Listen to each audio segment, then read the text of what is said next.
nggak sholat lima waktu secara totalitas, sepakat para sahabat orang itu murtad, keluar dari Islam. Tali pernikahannya harus diputuskan, sembelihannya tidak boleh dimakan dan tidak boleh dikuburkan di pemakaman kaum muslimin. Imam Az-Zahabi rahimahullah ta'ala menyebutkan kesepakatan ulama Islam bahwa pelaku orang yang meninggalkan sholat itu lebih jahat dalam Islam daripada homoseksual, daripada penzina, daripada perampok, daripada pembunuh, daripada penjudi. Saya kira semateri-materinya wanita sekarang dan semateri-materinya wali wanita sekarang, saya kira nggak akan mau menerima seorang lelaki sebagai calon menantunya, atau bagi wanita calon suaminya yang ganteng, tampan, kaya, baik, tapi tiap hari kerjaannya hisap sabu, bandar sabu, homoseksual, tiap hari berzina. Saya kira tidak ada yang mau menerima orang seperti ini, ya kan? Sekaya apapun dia, seganteng apapun dia, sedermawan apapun dia, untuk apa punya kekayaan, baik, harta banyak, tapi homoseks dia, penzina, bandar sabu, nggak akan ada yang mau menerimanya kalau dia tahu dari awal, ya kan? Tapi tidak sedikit dari kaum muslimin mau menerima orang yang lebih jahat daripada homoseksual, lelaki yang lebih bejat daripada perampok, pembunuh, ya, pengedar sabu, penjual khamar, peminum khamar, yaitu orang yang tidak melakukan salat. Sepakat ulama Islam, dia lebih bejat dalam Islam daripada lelaki yang melakukan liwat, homoseksual, penzina, penjudi, perampok, pembunuh.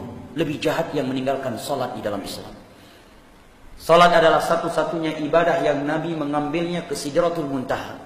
Nabi di-Isra dari Masjidil Haram ke Masjidil Aqsa, kemudian di Mi'raj ke Sidratul Muntaha, melewati 7 lapis langit, hanya untuk mengambil syariat ibadah salat. Selain ibadah salat, semuanya diterima oleh Nabi di muka bumi, di dunia, bukan ke langit.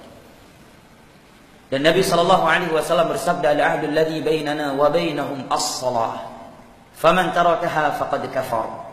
Sesungguhnya perbedaan muslim dengan non-muslim adalah salat. Yang meninggalkan salat, dia kafir. Ini hadis Nabi dari sahabat Buraidah, riwayat Abu Dawud. Dalam hadis riwayat Imam Muslim dari Jabir bin Abdullah radhiyallahu anhu, Nabi menyatakan bainal 'abdi awil syirki awil kufri tarkus shalah. Antara muslim dengan kekufuran, kemurtadan dan kesyirikan adalah meninggalkan salat.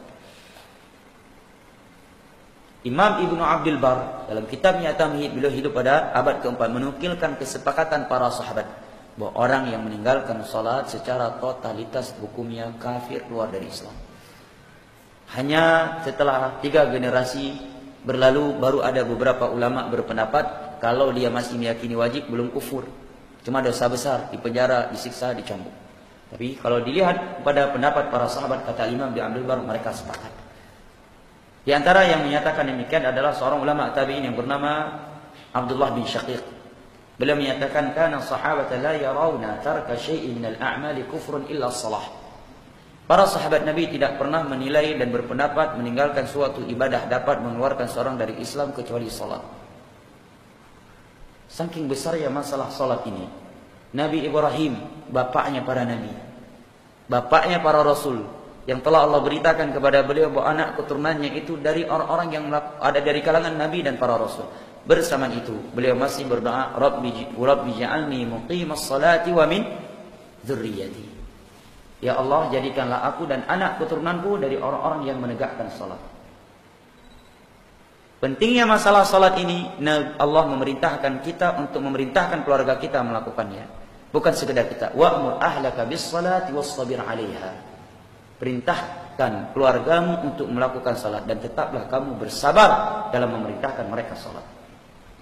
Karena besarnya masalah salat ini, anak di umur 7 tahun sudah diperintahkan oleh Nabi agar kita memerintahkan dia melaksanakan salat. Muru auladakum bis salati wa hum abna'u 7 sinin. Perintahkan anak-anak kalian salat ketika sudah berumur 7 tahun. Wa dhribuhum 'alaiha li'ashar, dan pukul dia kalau enggak mau salat tatkala telah berumur 10 tahun. Masalah salat bukan masalah kecil. Allah berfirman dalam surah Mudaththir menerangkan pertanyaan penghuni neraka, penghuni syurga kepada penghuni neraka.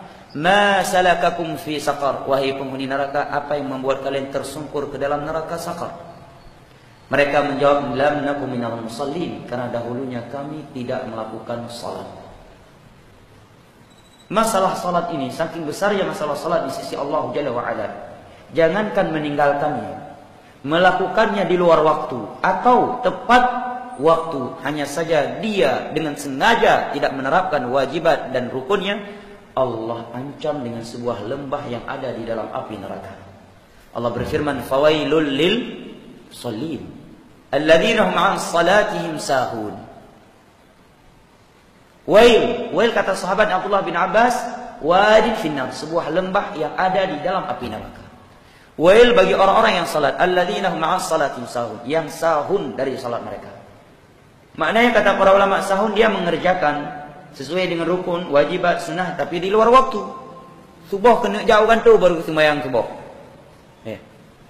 Asar ketika waktu sudah habis. Maghrib di waktu isya. Atau tepat waktunya, tetapi tidak menjalankan rukun-rukunnya, tidak menjalankan wajibatnya dengan sengaja. Ini Allah ancam dengan wail, apalagi kalau dia tidak melakukannya sama sekali. Dan Nabi SAW bersabda dalam hadis riwayat Imam Abu Dawud dari sahabat Abu Hurairah radhiyallahu anhu, inna awwala ma yuhasabu alaihi al-'abdu yaumal qiyamah as-salah. Bahwa ibadah yang pertama kali dihisab di hari kiamat setiap hamba adalah salat. Kalau dia sukses dalam masalah salat, maka sangat besar kemungkinan dia akan sukses dari yang lainnya. Kemudian kata Nabi SAW, kalau dia memiliki banyak kekurangan di dalam salat-salat wajibnya, maka Allah sempurnakan dengan salat-salat sunnahnya. Nah,